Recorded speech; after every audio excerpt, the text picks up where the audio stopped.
Ladies and gentlemen, boys and girls, happy Tuesday. Welcome to your Morning Minute from 5280sportsnetwork.com. That guy, Shawn Drotar. My name is Nate Lundy. Thank you for stopping by. Baseball in a moment, but first, Vance Joseph talking to the media yesterday as the off-season conditioning program got underway, and he made an interesting comment that, granted, it's April. I know there's not a lot we can really read into it, but he talked about how he expects the full-blown 50-50 equal competition at quarterback, and that he hopes it goes down to the wire.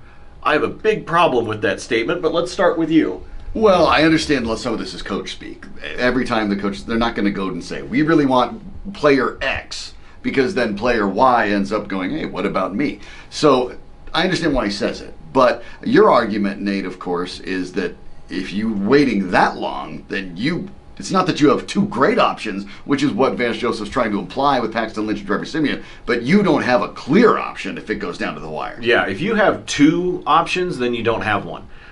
My issue, if it goes down to the wire, comes down to a number of things. First of all, if you don't have that clear cut, then there's a problem because it means someone has not emerged as the clear leader and clear quarterback of your team. The second one is a little bit more subtle, and that is, if you actually do not have that clear cut number one, where are the reps going? Are we going to be in training camp in August where on a particular Tuesday, Trevor Siemian is taking 70% of the snaps with the first team, and then the very next day, it's Paxton Lynch doing 65% of the reps? At some point in time, with two young quarterbacks, both of which are dealing with new coaching staffs and a new system, are going to have to recognize and take advantage of the reps that they're given. But if they're not given number one reps, how can you ultimately get them to the point of being a number one? That's my overall Especially concern. when we know that they both, in whatever capacity, both need to grow and become better. So when you limit those snaps, you reduce the opportunity for both of them to get better, whichever one you prefer. I think this is a job that the Broncos want Paxton Lynch to win, just like they did last year with Mark Sanchez. They're trying to give him the keys to the car. But the question is, they're hedging their bets here. They're not entirely sure they can take it because you brought it up on our show this morning, Nate. Trevor Siemian performed pretty well. In a normal situation, Paxton Lynch would have to take that job from him. But the Broncos have a different situation because one was a 7th-round pick and one was a first. Yeah, I think the picks is playing into part of this. Now let's talk about the Rockies. Tyler Chatwood with the loss last night for the Rockies. Here's what's interesting. Chatwood is now 0-2. Last night against the Padres, he gave up 2 home runs and 4 earned runs. Last week, against the Milwaukee Brewers, in the only loss the Rockies had against the Brewers in that 4-game set, he gave up 2 home runs and 4 earned runs overall.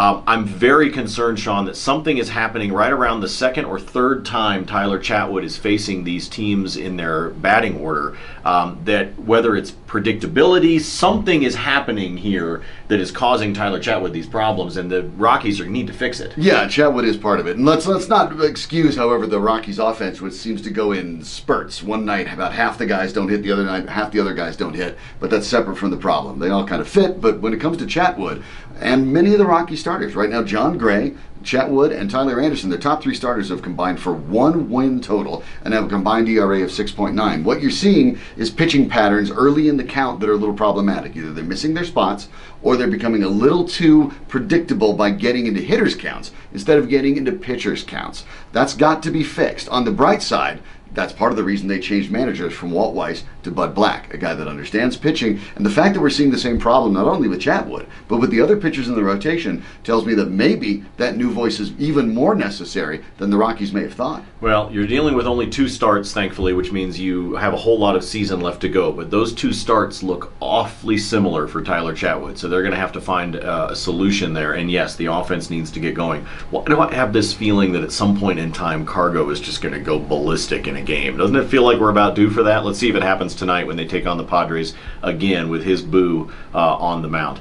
We'll be back with you again tomorrow morning, 7 a.m. on Mile High Sports Radio. Of course, all the content at 5280sportsnetwork.com as well as milehighsports.com. Join us tomorrow, by the way, on site at Tap 14 at Haters & Co. downtown, 1920 Blake Street. We'll be doing our Blake Street Irregulars podcast and Facebook live with you after the day game against the Padres. We hope you'll come join us. But for now, that's Shawn. I'm Nate. We'll see you.